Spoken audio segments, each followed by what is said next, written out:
Assalamualaikum warahmatullahi wabarakatuh. Ketemu lagi dengan saya, Muhammad Samsuddin. Kali ini saya akan membacakan cerita yang ditulis oleh Dukun Milenial. Nanti link sumber aku taruh di kolom deskripsi.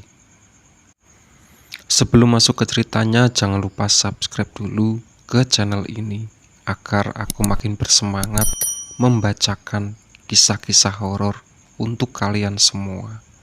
Yuk lanjut ke ceritanya.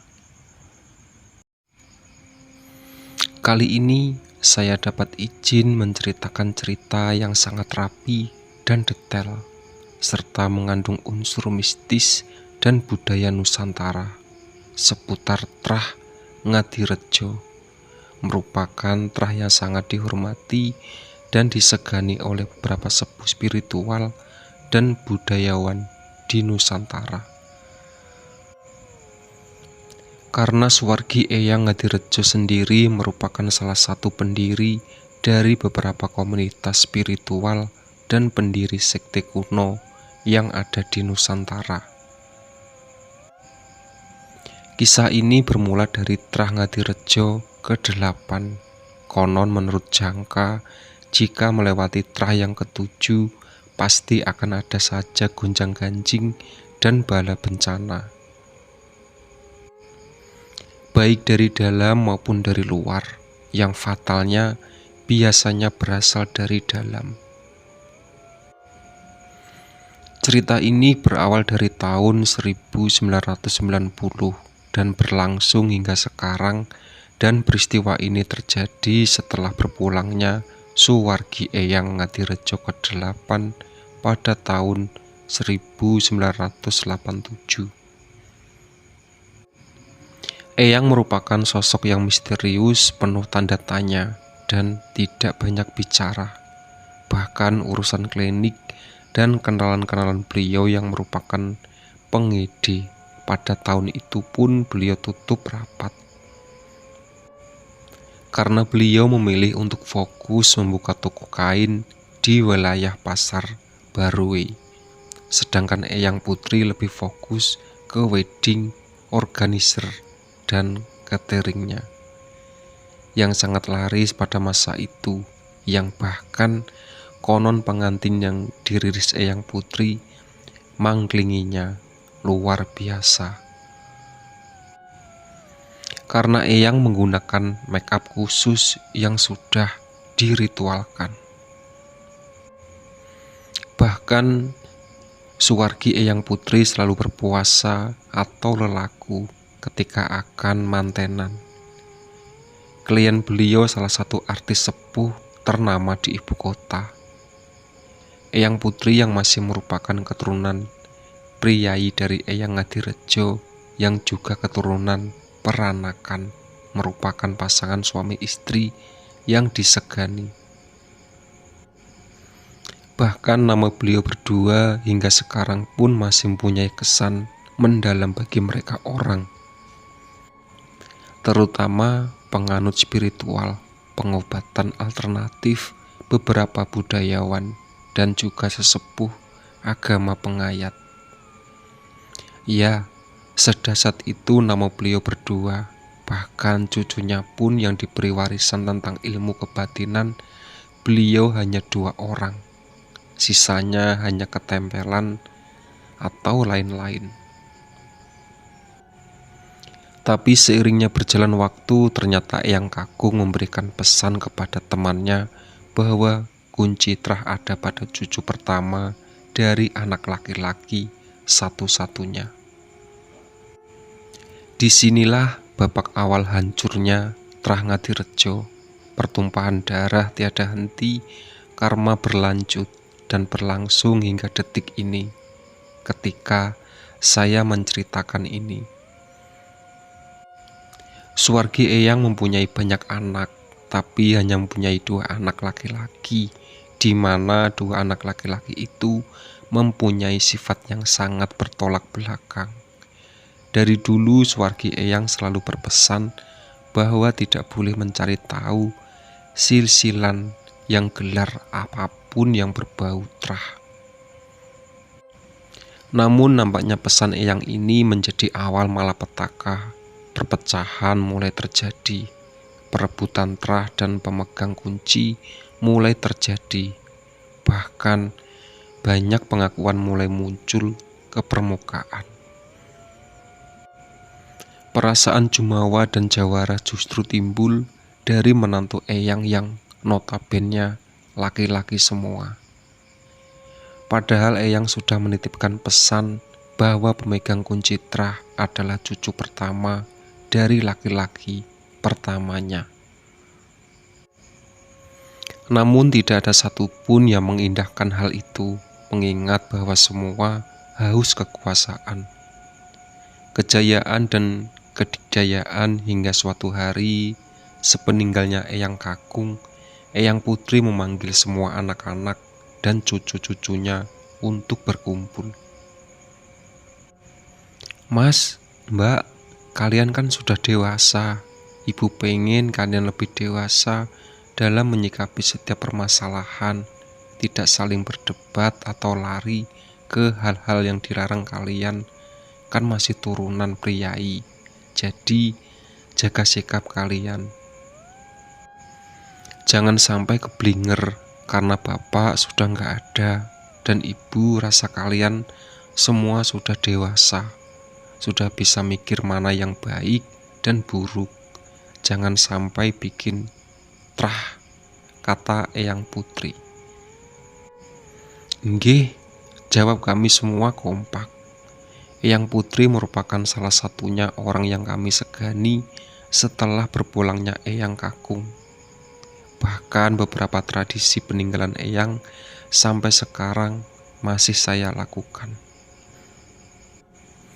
Kala itu setelah Eyang memanggil seluruh anak cucunya, di satu sisi ada salah satu dari menantunya yang berniat tidak baik terhadap Eyang Putri.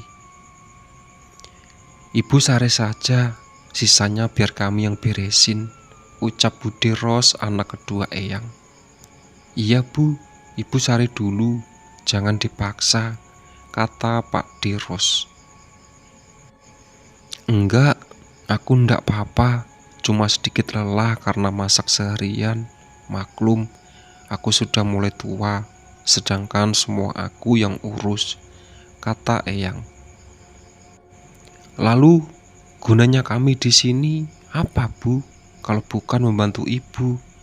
Tanya Tante Ayu kepada Eyang. Nanti juga kalian semua tahu apa tujuan kalian semua kumpul di sini, ucap Eyang. Malam ini Eyang Putri harus mengambil sebuah keputusan besar, di mana keputusan ini adalah keputusan yang akan disesali Eyang detik-detik mangkatnya beliau kelak. Lama sekali Eyang terdiam dalam kamarnya, entah apa yang dilakukan Eyang. Tapi sayup-sayup terdengar alunan gending Jawa dari pendopo belakang rumah Eyang. Makin lama alunan gending Jawa semakin riuh terdengar. Biasanya kalau seperti ini akan ada tamu agung atau akan ada bala bencana. Kami semua terdiam dan sontak menghentikan kegiatan apapun yang sedang kami lakukan. Tak lama kemudian terdengar nyanyian dari pesinden, disusul dengan aroma, wewangian, cendana dan kantil yang menyatu seiringnya datangnya rinai hujan. Yang turun tak ada satupun dari kami yang bergerak. Bahkan kaki yang kesemutan pun kami tahan. Hening, sunyi, senyap. Hanya suara hujan dan suara pesinden yang entah datang dari mana. Bahkan di pendopo itu hanya ada alat-alat kerawitan yang sudah tertutup debu. Karena sudah tidak pernah dimainkan lagi sejak Eyang Kakung mangkat. Pak, Eyang lama banget sih. Jangan-jangan Eyang pingsan, tanyaku. Hus, kata Budilin sambil melotot padaku. Tak lama berselang Eyang keluar dari kamarnya. dan meminta kami untuk duduk bareng, tapi berdasarkan keluarga inti kami masing-masing. Eyang membagikan beberapa benda peninggalan yang anehnya hanya papakulah yang tidak mendapatkan apapun. Aku pun protes, tapi aku terlalu kecil ketika itu. Semua anak cucunya mendapatkan bagiannya. Tahun 2000, santet pertama muncul dan mengenai menantu kesayangan. Eyang seluruh keluarga bingungan karena berita kematian Pak Deyoso yang mendadak. Anehnya ketika beliau meninggal, bukan wewangian yang tercium, melainkan bau busuk, aroma kematian. "Aku mau cerita ke kamu, tapi jangan ke sini," kata Bu Deyoso, istri Pak Deyoso, kepada papaku. "Cerita apa, Mbak?" tanya papaku. "Masmu itu sudah bersekutu sama setan. Aku nggak tahu tujuannya apa, tapi yang jelas kali ini tumbalnya dia sendiri," kata Bu Deyoso.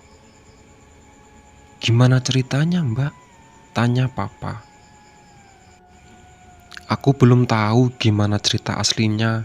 Yang jelas dia mati karena ulahnya sendiri," kata Bu Deyoso. Malam tahlilan ketika Pak Yoso disambut dengan bau busuk, saentero, rumah dan bau anyir, darah. Bahkan seluruh makanan yang seharusnya digunakan untuk tahlilan mendadak basi. Nasi yang baru matang pun seketika menjadi basi. Timbul belatung dari setiap lauk yang dimasak. Seluruh orang yang ikut membantu ketakutan. Hingga tak lama kemudian terdengar suara benda jatuh yang teramat kencang disusul dengan suara erangan memilukan. Kami semua mendengar hal itu, bahkan kasak-kusuk yang terdengar adalah suara Pak Deyoso yang tersiksa. Seolah tak cukup sampai di situ saja, bahkan air yang keluar dari keran yang akan digunakan untuk membersih beras pun berubah menjadi darah.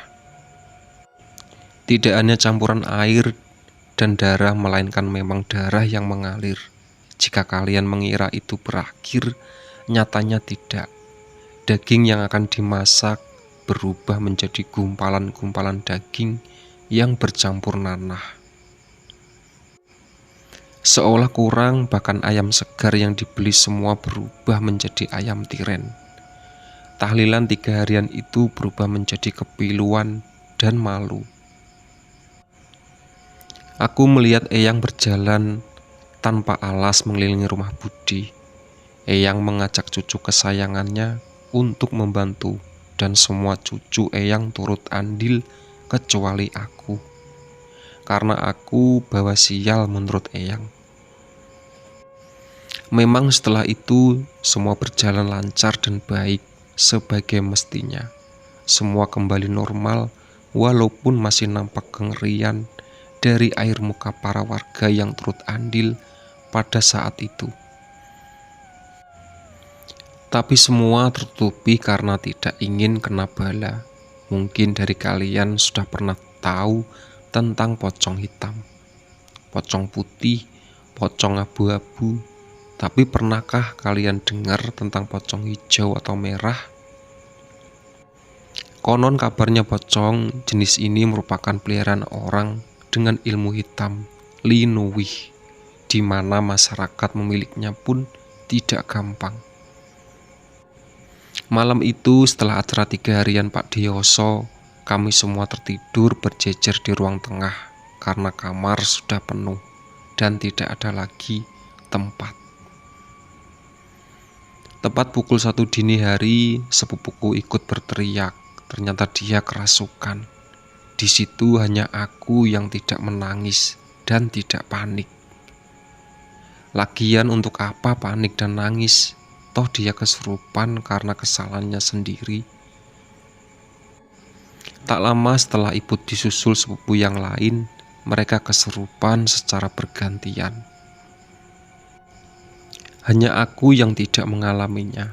Entah aku yang terlalu tidak peka atau bodoh amat, karena aku memilih melanjutkan tidurku. Sampai kemudian kalau tidak salah pukul 3.00 aku terbangun.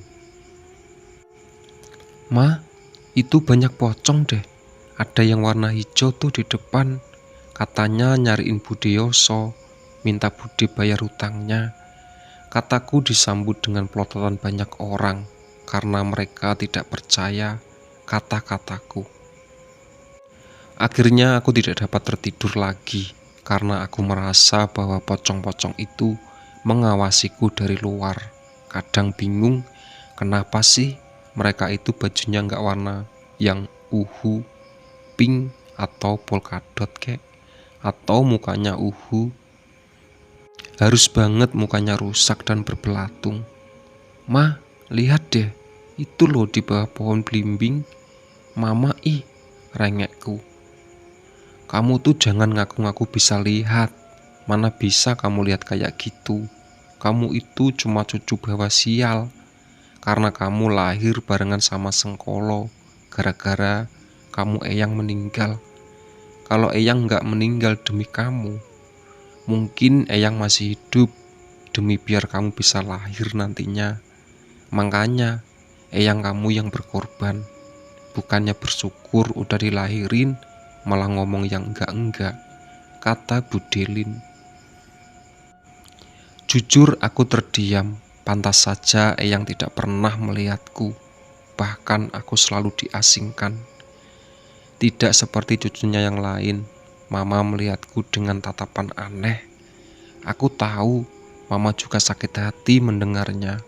Hanya karena aku lahir bertepatan dengan 1000 hari meninggalnya Eyang, aku selalu dicapnya pembawa siang. Siapa juga yang mau lahir bertepatan dengan 1000 hari kematian Eyangnya? Kalau boleh minta, aku juga nggak mau. Apalagi dilahirkan dari keluarga besar macam kalian. Sejak saat itu, dendamku kepada mereka kian bertambah. Kematian Pak Deyoso merupakan babak baru dari serangkaian teror yang berujung kematian. Itulah sahabat cerita dari Santet Sanak Kadang. Ditunggu part selanjutnya. Oke.